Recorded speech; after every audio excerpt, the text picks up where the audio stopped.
What's going on, everybody? Welcome back. Welcome back to the channel. This is Norman, also known as King Julian. So what do we got today? We have a $20 eBay score. What we got here, this is a 262 Scout locomotive, nickel plate road. The seller didn't know a whole lot about it, and I was able to obtain this. Now I will need to find the sliders for it down here, so we'll get the pickup that it needs. Plans with this one are to repaint it, and going to do some little minor detailing. It's got some molded in handrails up here, but I think I'm going to shave those down and actually put metal ones in, give it a little bit more extra weight. Not too sure if I'm going to repaint it black. I probably will, and re-letter it N-Day M, since that's going to be going with a special train.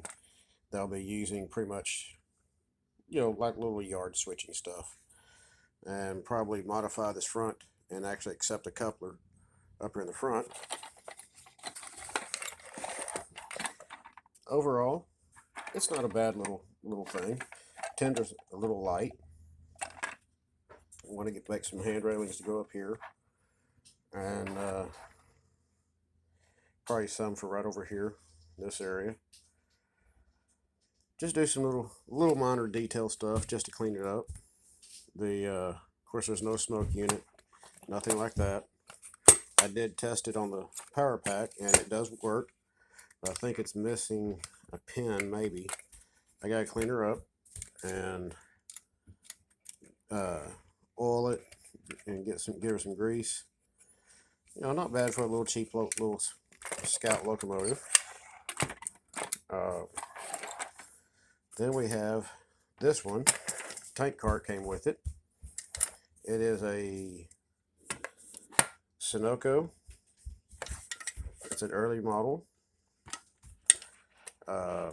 Post-war, best I can tell. It's got a metal framing on it. And metal wheels and trucks. They need to be cleaned up and repainted. I got to find a coupler for it on this end. Or I may just change the whole wheel set out to Atlas. I haven't decided yet. Built by Lionel. I don't see an actual build date on it, which that's fine. And then we have this one, another Sunoco 2680. This one's pre-war. It's all metal. It does have these weird couplers on it that they had on there, but it's still there. It's all intact. Like I said, this one I may change the wheel sets on it as well. Not too sure yet, because I don't know of a way to really modify to put a knuckle coupler on it. So other than cleaning up the frame, stuff like that, I don't really want to do a whole lot with that one, because it may want to go up for sale. And then we have another pre-war Pennsylvania caboose, all metal. It's got that weird coupler on it, but this one I think I can change the wheel sets on, will be okay. There's no lights in it, which I'm okay with that, because this goes along with my red one. And it's got little handrails and stuff, so that's good. That's intact, minus out the one truck that's missing everything, which is the reason it's bringing about that. And then my son was given this little HO Santa Fe diesel.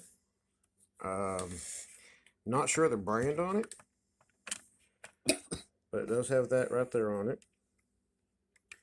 There's no couplers on it, which I'd have to find the coupler pockets. But it does say, I don't know how well y'all can read that, made in Austria.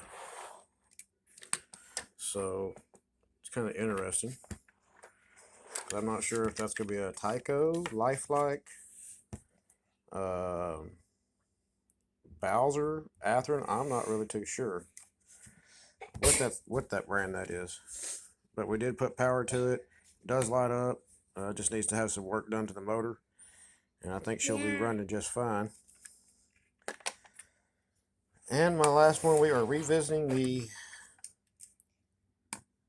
man camp car, which I am currently working on. I'm fixing to sand all this down right here because I lowered the window height, filled it in with a putty, and formed it. I also repainted this from a Tuscan brown to a gray. As you can see, my son was looking at that, kind of pointing this out. And same thing on this side.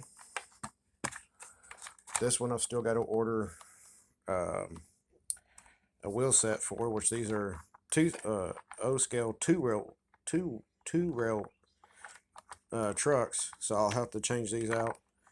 And of course these will probably go up for sale. Well, in fact, I know they will because I don't do 2-rail in O-scale. And these are going to be shaved down before final paint, and it will be lettered End AM.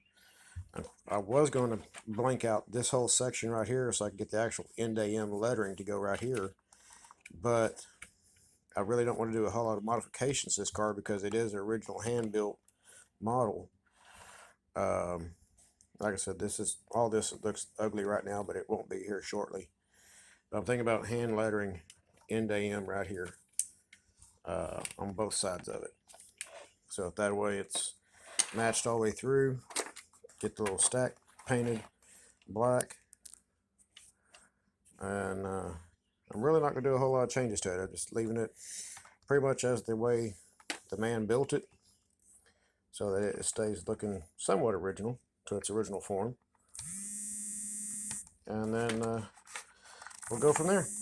As always, take it easy, and I'll see y'all on the road.